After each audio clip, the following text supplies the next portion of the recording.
Hi అండి, అందరూ బాగున్నారా?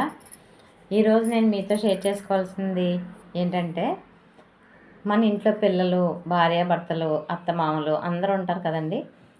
ఒక్కొక్కళ్ళ మనస్తత్వం ఒక్కొక్కలా ఉంటుంది. కొంతమందికి ఒక కూర వండామనుకోండి నచ్చదు, ఒక వేపుడు చేసామనుకోండి నచ్చదు. ప్రతి చిన్నదానికి నీ పిల్లలు పెద్దళ్ళు వాదపంతాలకు దిగిపోతూ ఉంటారు. వాళ్ళకి అన్నం వండేటప్పుడు మనం ఏం చేయాలంటే, మ్యాక్సిమం స్నానం చేసి వండితే చాలా మంచిదండి. లేదంటే కనీసం బ్రష్ చేసుకున్నా మనం స్టవ్ ముట్టుకోవాలన్నమాట.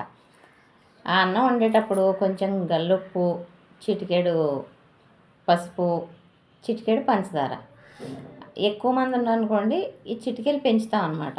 ఒక 5గురికి 4గురికి ఇలా సరిపోతుంది. ఒక స్పూన్ ఉప్పు, ఒక చిటికెడు పంచదార, ఒక చిటికెడు ఉప్పు. ఎందుకు ఇలా చేయమంటున్నానంటే, ఉప్పు అనేది నెగిటివ్ పవర్ తీసేస్తుందని చెప్పాను కదా. పసుపు అనేది శుభాన్ని చేకూరుస్తుంది అనమాట. అంటే ఎప్పుడు వాళ్ళు పాజిటివ్ ఆలోచనలతోనే ఉంటారు. ఒకవేళ ఎవరన్నా పెద్ద చిన్న పిల్లలు ఏమన్నా గొడవలు వచ్చాయనుకో, అన్నయ్య చెప్తున్నాడు కదా నేను విందామన్న అన్న విషయం చెల్లికి అర్థమవుతుంది.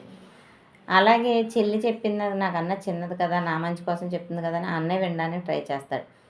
అలాగే భార్యాభర్తల్లో కూడా నా భార్య కదా నా కోసం ఇంతలా కష్టపడి చేసి పెడుతుంది అన్న పాజిటివ్ ఎనర్జీస్, వైబ్రేషన్స్ వస్తాయన్నమాట ఫ్యామిలీలో. ఇలా మనం ఈ టిప్ కనుక పాటించగలిగితే ఆ ఇల్లు స్వర్గసీమ అంటారండి. ప్రస్తుతానికి నేను అదే ఆనందాన్ని చవిచూస్తున్నాను. నాతో పాటు మీరందరూ కూడా చవి చూడాలని, రోజులన్నీ ప్రతిరోజు ఆనందంగా సంతోషంగా ఉండాలని మనస్ఫూర్తిగా కోరుకుంటున్నాను.